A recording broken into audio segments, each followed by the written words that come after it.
Hello everybody, my name is Ginger with a version with like, and today we are going to do part 3 of our Final Fantasy X Magic Only run. So, quick explanation of the rules, if in case you've forgotten, they are in the description below. But they are: no physical damage, no physical overdrives, no damage items are allowed, Aeons may only use magic and non-Aeon fights, expert sphere grid only, and no glitches or exploits. Again, they are in the rules below, same as every time. I've not changed them. But without, I'm not going to beat around the bush. Let's just get this started, shall we?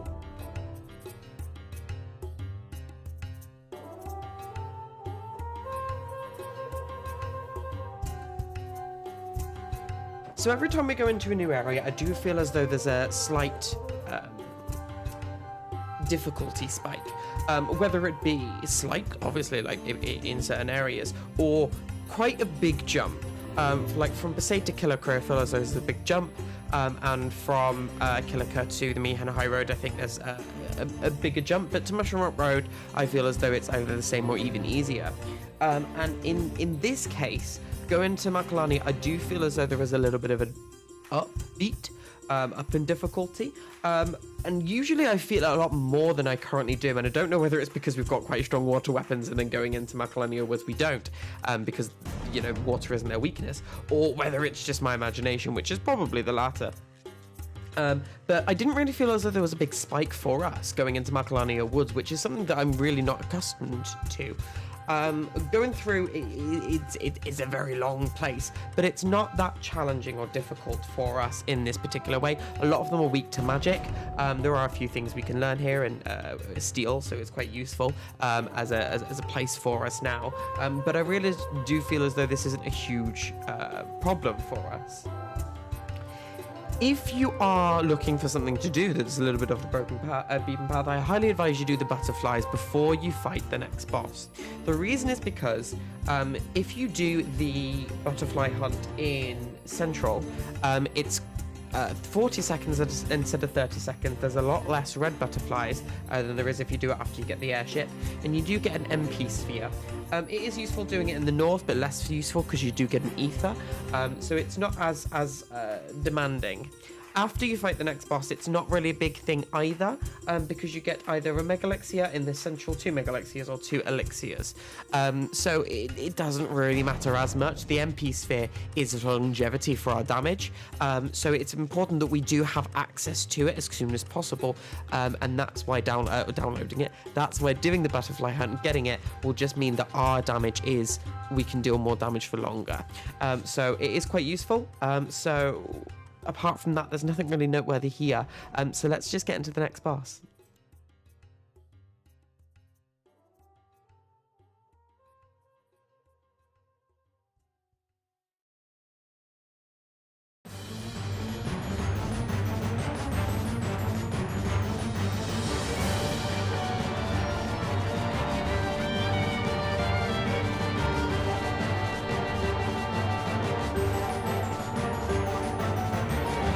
So now we're moving into the boss rush kind of part of the game, and first we start with Seremoth. Now I was a bit worried about this one because my usual tactic involves a lot of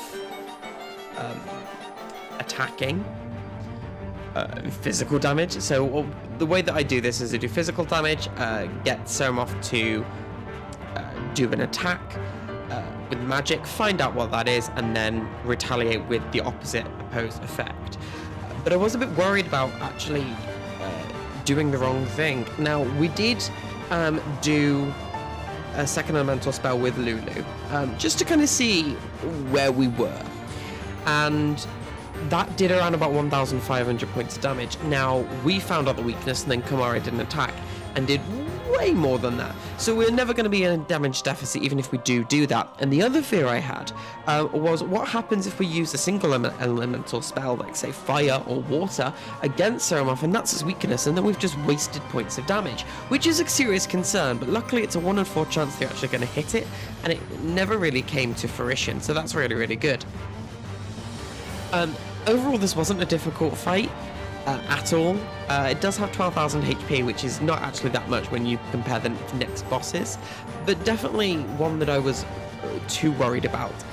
But I'm glad it was a lot easier. And it means that we're able to then to go into the next fight, which is what everyone was looking for, with bated breath most likely. We're going into the next fight feeling a little bit better about ourselves and where we are.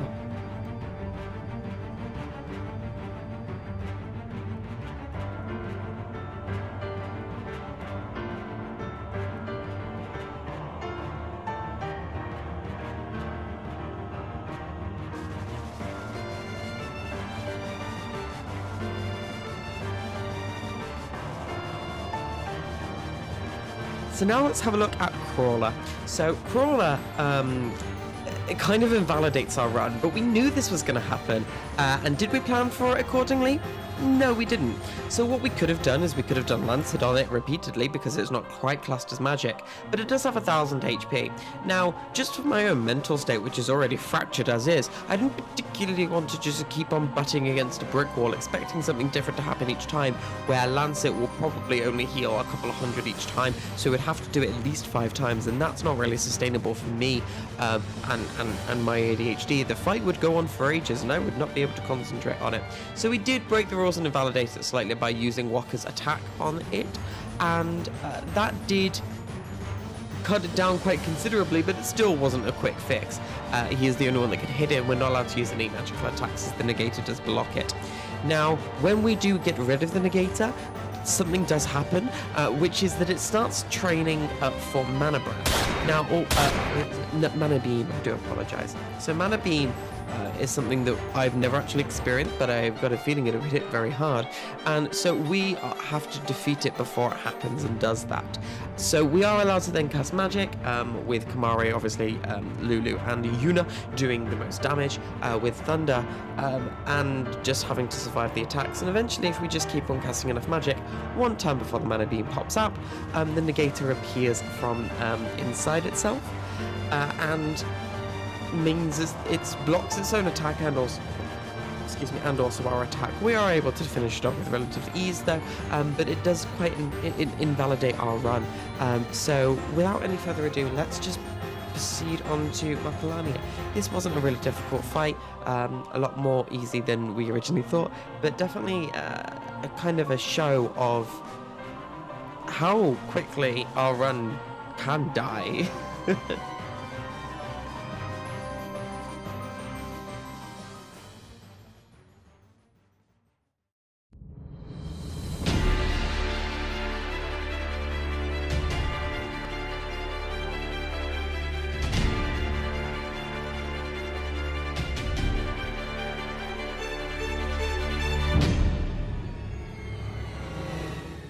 So now we fight the most story impactful boss of the run so far, and this is Seymour Guado, or Maester Seymour, or just Seymour. And in the fight there are 3 trigger commands you can do. Now trigger commands we've seen before, like in Luca and a few other places, but basically what the trigger command we can do here is talk. And we can do that with Yuna, Walker, and Tidus. Now, Yuna and Walker are more impactful than Tidus is, as both when talking to Seymour, their magic defense increases by 10, and Tidus' strength increases by 10. As this is a magic-only run, it's not really necessary to do talk with Tidus, but, you know, up to you. And that is going to be really helpful, as Seymour is quite strong. Now, the Guados, the Guardians that he has, cast Protect on themselves, which again is not a big concern, but Seymour casts Shell on himself. Now, for those of you eagle-eyed of the power dynamic that we had in the previous run, you may realize that we've not learnt Dispel. That still has not changed. We've still not learnt Dispel, so this is a big problem for us.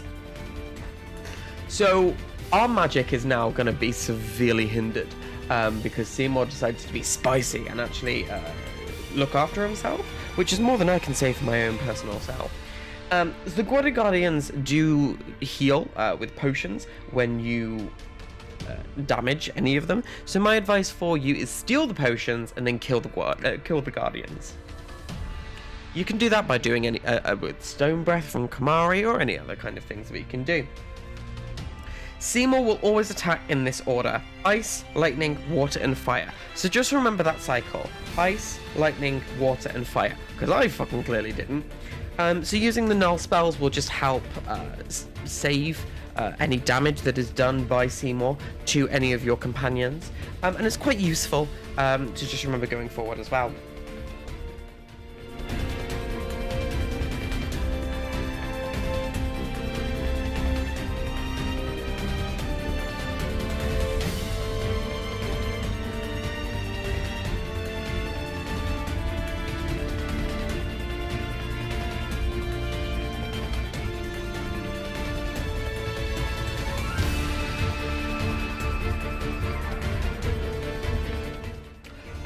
When you deal more than 3,000 damage to Seymour, he does summon Anima. Now, Anima is a very, very strong one, and I've never actually ever fought Anima with anything but an Aeon, and technically, within our rules, we can actually do Aeon versus Aeon, but I decided to kind of see how strong we were, and keep him with where we were. Now, Anima does have pain, and the way that Anima actually deals damage is the first one, they boost, then they do pain, then they boost, then they pain. Now, boost means they take more damage, but their overdrive gorge fills up more, and pain is actually instant death, so it can instantly kill everybody, and if it doesn't instantly kill, it does a lot of damage. Now, death is not a guaranteed side effect. It is not 100% going to be death, but it is highly likely, and we do experience this when Anima does kill Lulu. Overall though, Anima died very quickly, so we're doing around about 2,000 damage each. It has 18,000 points, so we have to deal less than 9 attacks, which actually isn't that significant. So Anima was a lot easier than I expected, even with a few deaths.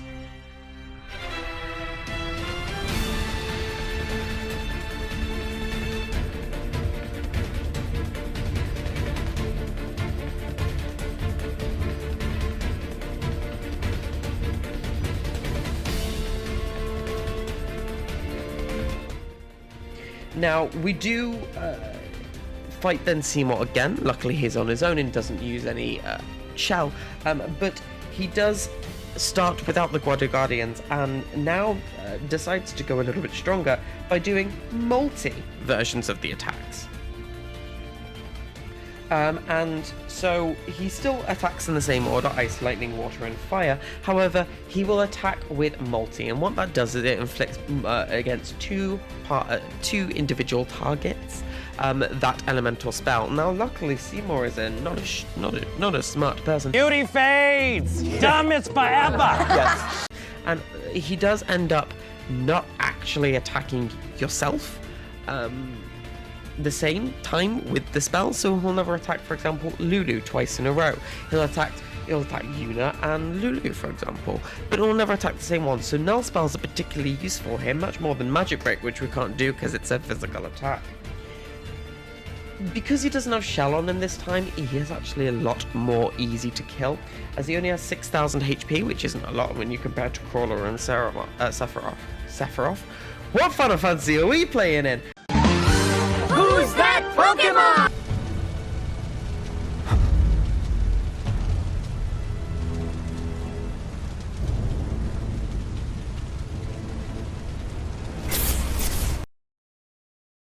Ceramorph in the previous two fights, but it is still a significant challenge.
So after escaping that and having Guardian Guardians chase after us, summoning things along the way, which is unfair because we don't summon anything, so it's unfair for them to. But we then have a fight with Wendy's.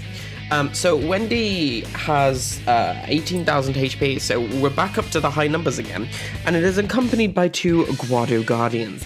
Now, the issue that we have with the Guado Guardians is that when they die, the first one will cast Protect, and the second one will cast Shell. And we still don't have Dispel. So we're in a lot of trouble. So, one of the options is to keep them both alive. Or at least one of them alive, because the first one's Protect and that doesn't really matter, and the second one is Shell. So you might think to yourself, oh, we'll just keep, the second one alive. Well, the issue we have is what happens is it then casts Berserk. The Guardian Guardian casts Berserk. Now, Wendigo will one-shot us, no matter if we keep it berserked or not, because we are, for lack of a better term, squishy. Now, we do cure Wendy of their insatiable hunger for good quality fast food, and they're very angry that we don't provide it. With their little pigtails. So we don't want them to cast Shell because then we wouldn't do any damage, but we wouldn't want to cast Berserk because we'll get one shot. Now we are going to get one shot even if the Berserked or not, because we are very weak. However, there is a bigger chance that we're not going to get killed one shot wise, and that's the issue that we have. This isn't really a good situation. We're not live, laughing, and loving over here. We do have Fire Arga from Lulu because she's Lulu and she's insane. So it does mean that we are able to damage Wendy as best as we can. And we do have to eliminate the Guado Guardians as well, but it's still not the best outcome for us. Luckily, though, it doesn't last forever. It doesn't heal, which would have been the problem. And if we do keep Wendy irritated with Berserk, the Guado Guardians do start to cast spells on us, so it is a very good idea to kill it.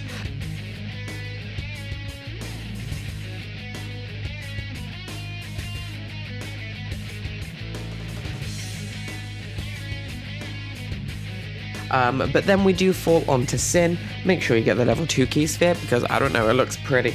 And then we'll end up being transported somewhere else.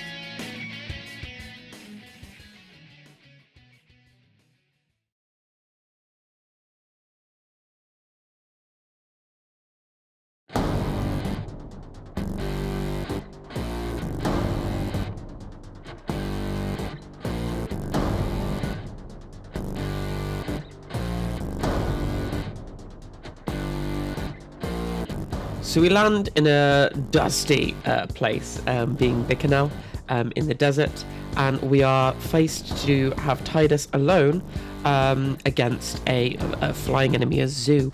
Where's Walker when you need him, right? After we deal some damage, luckily Tidus has second elemental spells. Orin does appear after a certain amount of damage, which actually isn't useful for us here, because Orin isn't really a magic user. After a certain amount more damage, Yuna comes up. Yuna? No, she doesn't. Lulu comes along. Lulu comes along and also helps, although she does a Thundara and it only does 129 damage. So I don't quite know was her Moogle just doing it without her? I don't know. Just a side note there. It's still less damage than Tidus did. Anyway. We finish off the zoo and then we head into the desert. So all of our companions are split. So we meet Waka first, then we meet Kamari, and finally we meet Riku. And she tells us that we are she knows where we are. We're in Bikanel Island. The enemies here aren't really challenging, so I'm not really going to talk about that here. But Lulu has reached her third elemental spells, so she is now very strong in dealing damage, but it is incredibly high MP cost. So it does mean that we're not able to do it very long, because each second elemental spell does cost 16 MP. It's doubled each time, from like 4, 8, 16.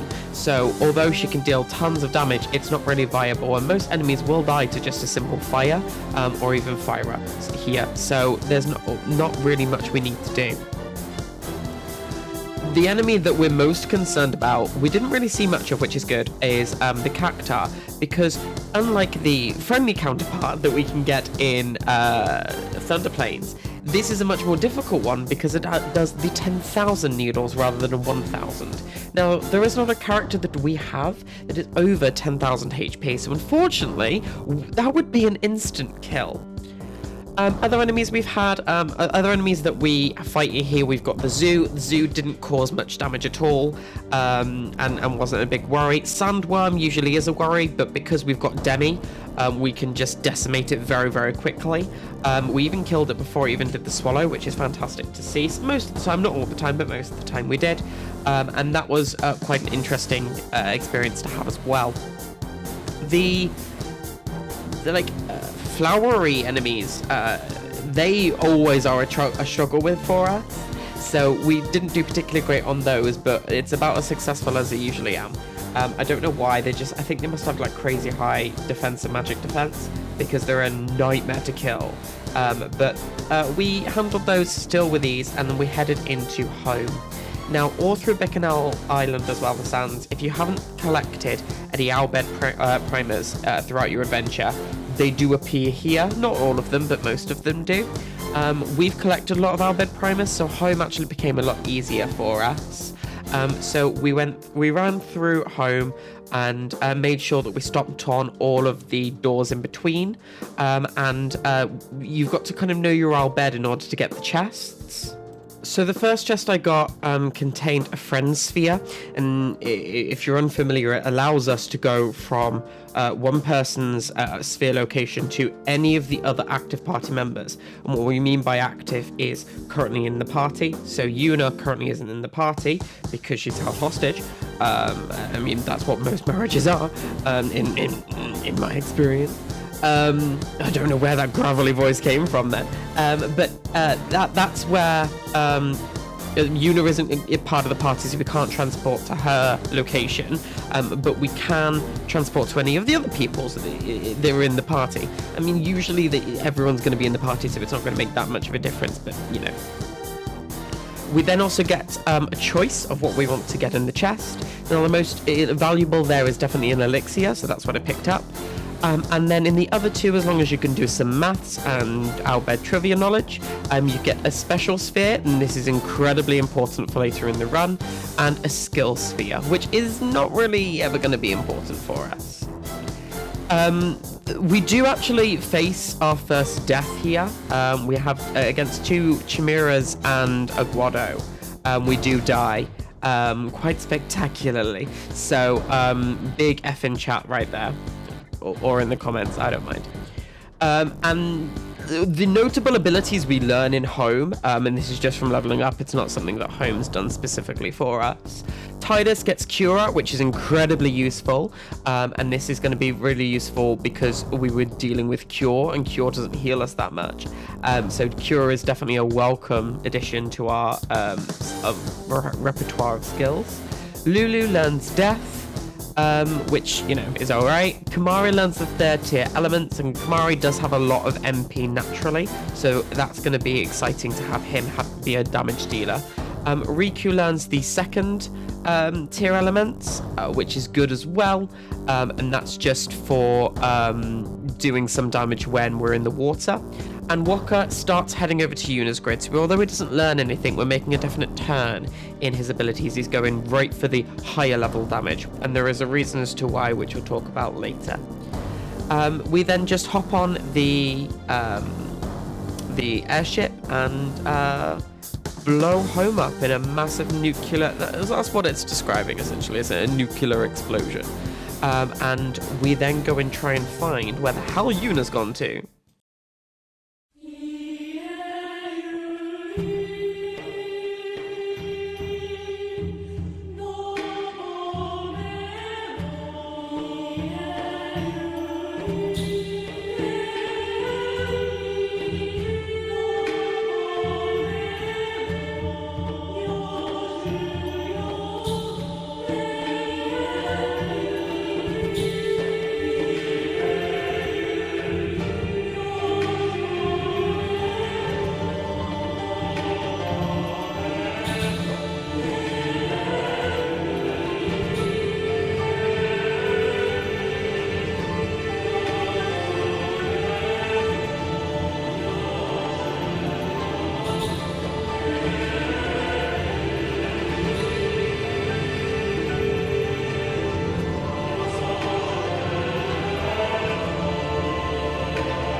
So I was quietly confident going into this fight.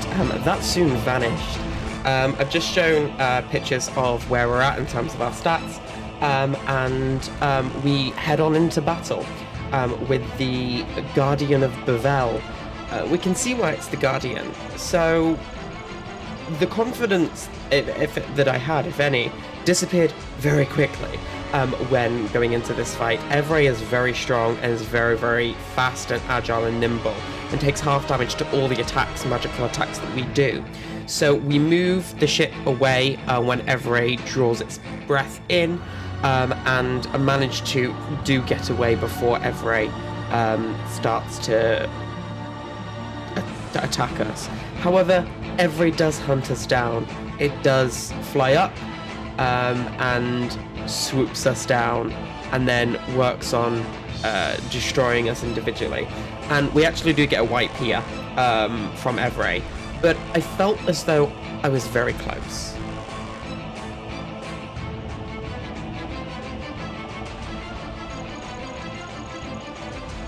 So the second attempt does go a lot better. We do have quite a lot of poison attacking us this time. I realised the poison attack was probably just as strong as, if not weaker, than the poison breath. So I do stay in for the poison breath, and do end up having to heal a lot more. And then Evray does cast Faith on himself. And when you cast slow on Evray, it gives them the slow effect. But similarly, when he casts haste on themselves, it does speed up actually to have the haste effect, not just the slow effect as well. We do slowly whittle it down, ever so slowly. We do move away occasionally, and a swooping scythe has done that. That does get us.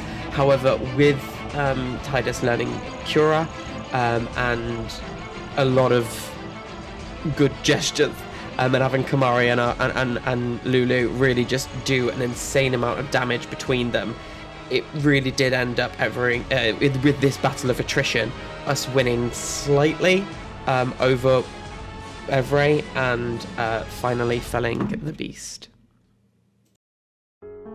Via Purifico is usually quite scary. You start only with Yuna, and so yes, she can use her Aeons, and I did summon the Aeons mainly just because there is an Aeon to Aeon fight coming, and they are going to do a lot of damage, but I made sure that we only used spells with the Aeons. We didn't press attack or anything like that to the Aeons, and so Yuna's there just scouting out the whole of Via Purifico on her own. The first person I pick up is Lulu, just so then we've got a consistent damage dealer as well. And then I go and find Kamari as well, because it's very important that we do have Kamari in the party, because he is our other damage dealer, so it's important that we have him in the party as well. We do get Orin, and Orin's not going to be particularly useful. He is needing to get slow, which he has, but he's needing to get the Histaga and Sloga as well. So we are going to start leveling him up a lot more, because it is definitely needed against fights, but he hasn't been as needed so far.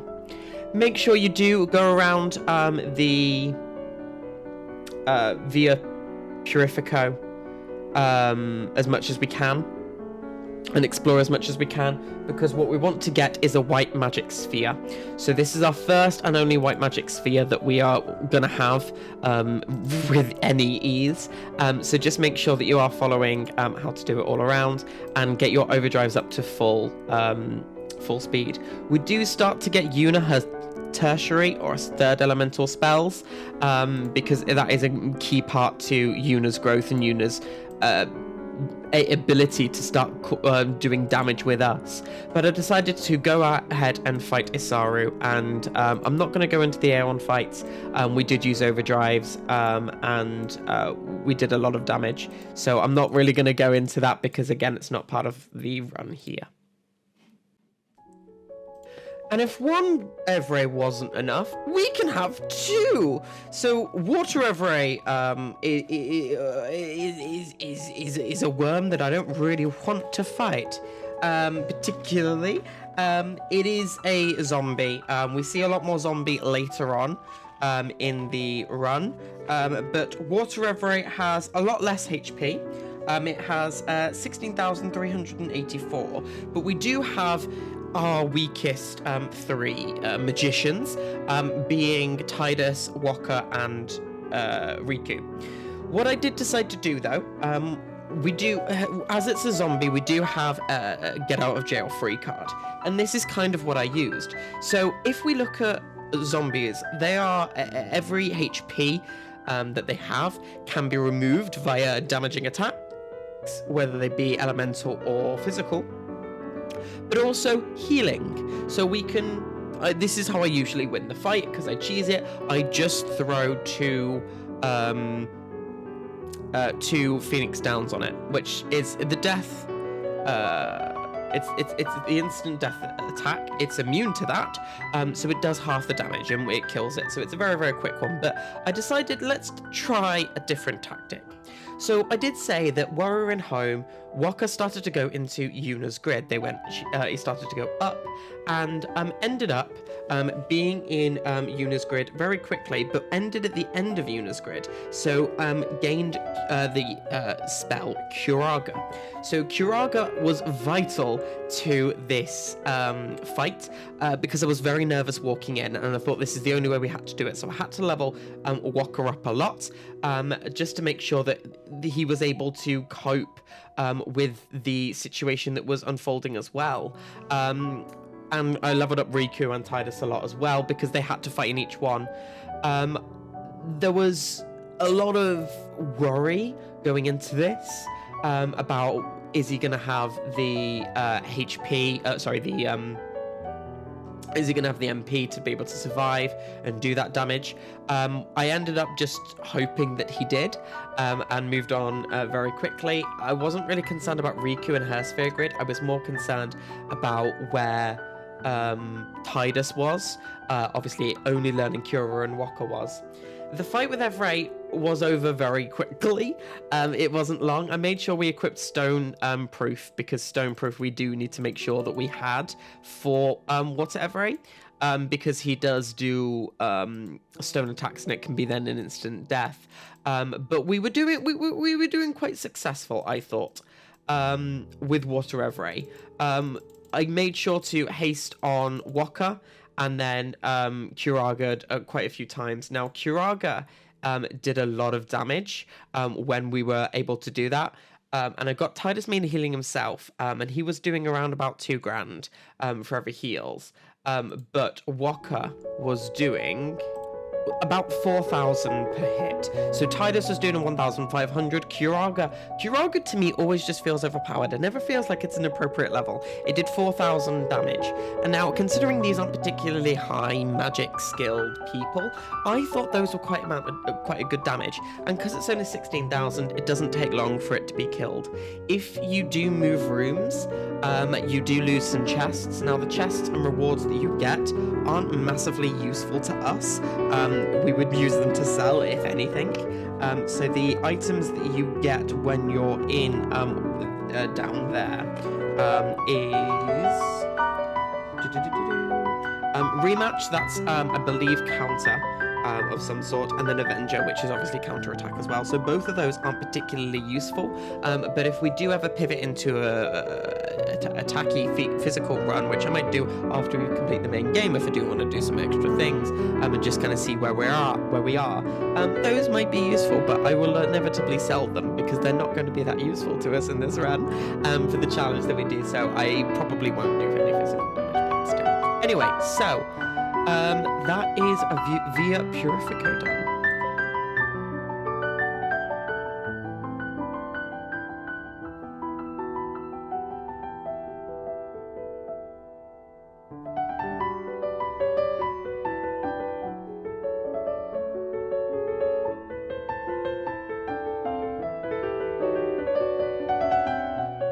So we've done the boss rush, and it's one of the biggest boss rushes in the game in this episode. So we've covered a lot of bosses in this one, but I wanted to make sure that we're actually still making progress. So we've come on quite a way, but it's nice to see that we're starting to get power spikes now in a lot of different areas in terms of white magic and black magic, because we are about to go into a very tumultuous area after Via Purifico.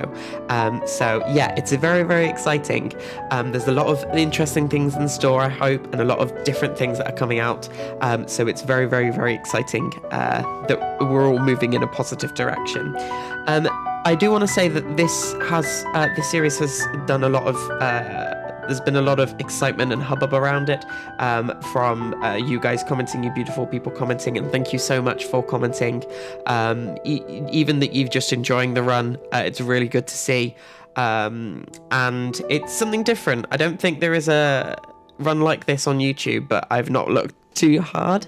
But thank you again for everyone that's commenting, giving me lovely ideas going forward and asking very insightful questions, and giving me hints. At the end of the day, I don't consider any of this backseating. It's really good to see your thoughts and your feelings and where you kind of may expect the run to go, and it just means a lot. It's what I wanted to do on YouTube, so it's really nice that we're starting to get a small group of people following and enjoying the runs, and hopefully there will be many more occasions where you come back to the channel and enjoy other things going forward. But that's, you know, we are massively behind like that. That's a massive amount of time away, so I'm not really concerned. At the end of the day, I'm just happy that you're enjoying this run, and I'm really enjoying creating it. So it's a lovely journey. But anyway, enough of me rambling, and let's just end the video. So I'm going to say that my name has been That One Dude. You've been watching me play the Final Fantasy X Magic Only Challenge Run. If you enjoyed, I'm so glad you did. Feel free to comment anything you like down below, and do any YouTube things that you would like, and hopefully I will see you in the next one. Bye guys.